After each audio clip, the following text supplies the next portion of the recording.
어떤 상황에서도 흔들리지 않고 프랑스의 부유한 귀족 가문에서 태어나 미모와 지성을 모두 갖춘 여인이 있었습니다. 이 여인에게는 꿈이 있었지만 가문 간의 약속으로 16살밖에 안 된 어린 나이에 22살이나 많은 프랑스 최고의 부유층과 결혼해야만 했습니다. 그런데 결혼을 하자마자 거짓말처럼 온갖 악재들이 닥쳤습니다. 건강해 보였던 남편은 시름시름 앓았고 괴팍한 시어머니 밑에서 시집살이까지 해야 했습니다. 사랑하는 아이는 천연두로 세상을 떠났고 여인은 다행히 목숨은 건졌으나 후유증으로 외모가 흉측해졌습니다. 10년 뒤 여인은 재산, 남편, 자녀, 외모 모든 것을 잃었습니다. 그러나 그 과정을 통해 위로해 주시는 하나님을 만났고 인생이 힘들수록 하나님을 깊이 체험했습니다.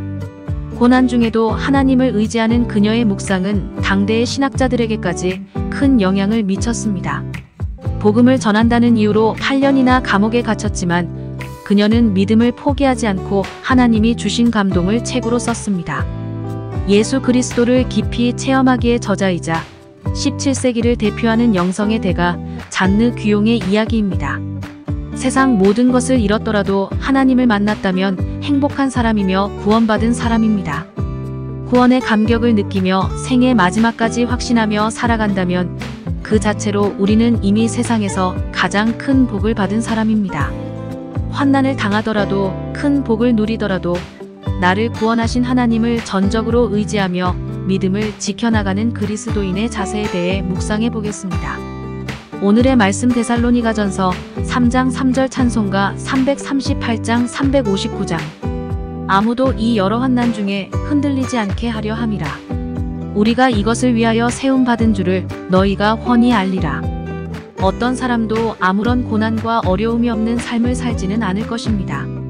전혀 예상하지 못했던 일들이 때로는 우리의 마음을 아프게 하고 어떤 경우는 우리의 육체를 상하게 하며 심지어 사랑하는 사람들을 잃게도 합니다. 그리고 이런 일들은 우리를 심한 좌절로 이끌어갑니다.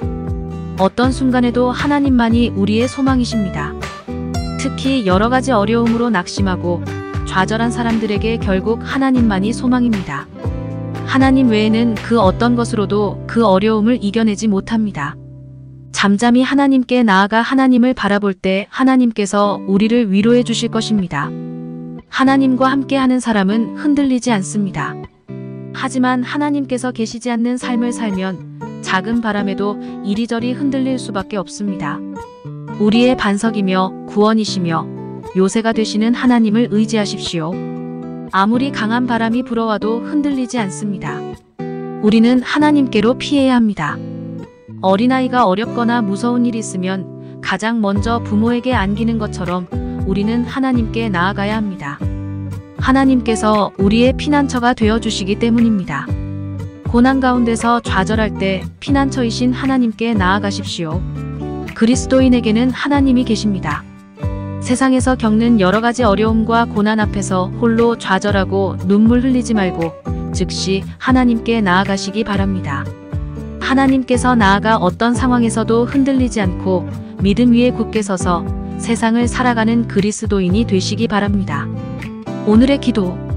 주님, 세상의 고난 앞에서 홀로 좌절하고 낙심하지 않게 하옵소서. 피난처가 되시는 하나님께 나아가 위로를 얻고 세상을 이기게 하옵소서. 예수님의 이름으로 기도합니다.